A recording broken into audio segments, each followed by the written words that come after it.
მთელი ქვეყნის მასშტაბით ამ წუთებში ახლადარჩეული საკრებულოების პირველი სხდომები იხსნება. მერვე მოწვევის თბილისის საკრებულოს პირველ სხდომას ცენტრალური საარჩევნო კომისიის თავმჯდომარე გიორგი კალანდარიშვილი გახსნის. ანა ბერძენიშვილი გვერდდება საკრებულოდან პირდაპირ ეთერში.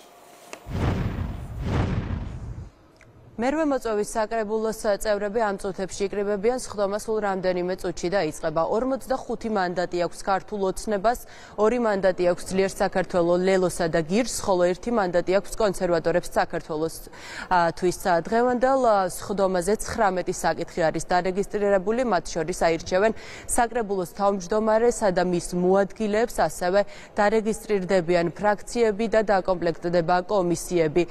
როგორც ქართული ოცნების წარმომადგენლები ამბობენ, გაგრძელდება იმ ამბიციური და მასშტაბური პროექტების განხორციელება, რომელიც დედაქალაქში მიმდინარეობდა, რადგან მათი მთავარი საზრუნავი სწორედ დედაქალაქის მოქალაქეების კეთილდღეობა. დღევანდელ სხდომაზე ლელო ძლიერი საქართველოს წევრები უკვე მოვიდნენ.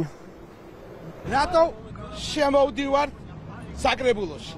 დიახაც იმიტომ, რომ ის საკითხები, რომელიც სასიცოცხლოა ჩვენ ქალაქისთვის და ჩვენ ქვეყნისათვის. ჩვენ დავიცავ და რეალურად გავაკეთებთ. წინა საკრებულოში რაც შევძელით, მაქსიმალურად ყველაფერი გავაკეთეთ და ეხლა გაცილებით მეც გავაკეთებ. დღეს შედგება პირველი სხდომა ახალი საკრებულოსი. არჩეული იქნებიან საკრებულოს თავმჯდომარე, მისი მოადგილეები, განაწილდება ფრაქციები, შესაბამისად კომისიები და კომისიის წევრები და კომისიის თავმჯდომარეები და შევუდგებით დღეიდან უკვე მუშაობას ამ ქალაქისთვის და მომავალი 4 წლის განმავლობაში გავატარებთ და შევასრულებთ ყველა იმ პოლიტიკურ დაპირებას, რომელიც წინა საარჩევნოდ ჰქონდა ჩვენ გუნდს, ახალგაზრდას და თითოეულ მაჟორიტარ დეპუტატს.